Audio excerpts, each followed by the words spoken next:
Selamat pagi murid-murid. Hari ini, tahun 5 sejarah, kita akan belajar cara-cara membuat kerja khusus. Tajuk, penjajahan dan kebangkitan tokoh. Nama, kelas, sekolah, tahun. Okey, ini ialah muka surat depan kerja khusus sejarah yang awak kena buat. Kena ada tajuk, kena ada nama, kelas, sekolah dan tahun. Seterusnya, untuk muka surat yang kedua, murid-murid hendaklah meletakkan isi kandungan. Antara isi kandungan yang murid-murid boleh letak, penghargaan, pengenalan, konsep penjajahan, tujuan kedatangan kuasa luar, biodata pahlawan tempatan yang disanjungi, pilih satu sahaja pahlawan tempatan, dan peristiwa perjuangan pahlawan tempatan itu, kemudian kesimpulan. Seterusnya, murid-murid, muka surat yang ketiga, murid-murid kena buat penghargaan.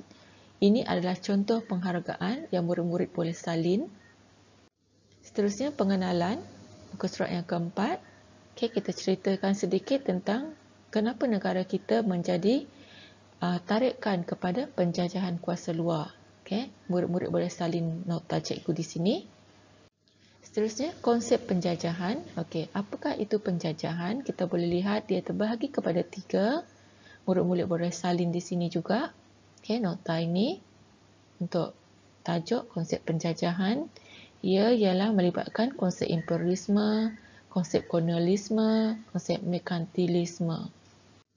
Okey, kemudian seterusnya murid-murid boleh melihat tujuan kedatangan kuasa luar ke dalam negara kita. Yang pertama, kedudukan strategik. Kedua, kekayaan hasil bumi dan sumber alam. Ketiga, penyebaran agama. Keempat, revolusi perindustrian. Dan kelima, kemasyhuran.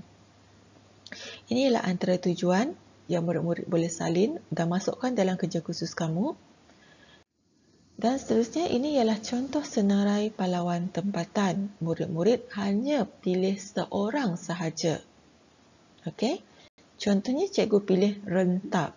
Okey, mari kita lihat. Okey, ini ialah biodata Rentap yang cikgu dapat cari di dalam Google.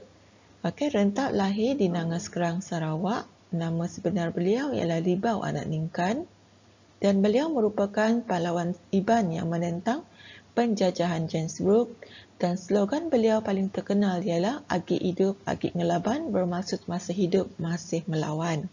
Okey, ini ialah contoh biodata pahlawan tempatan yang cikgu pilih. Murid-murid boleh juga membuat biodata pahlawan ini menurut kreativiti murid-murid sendiri.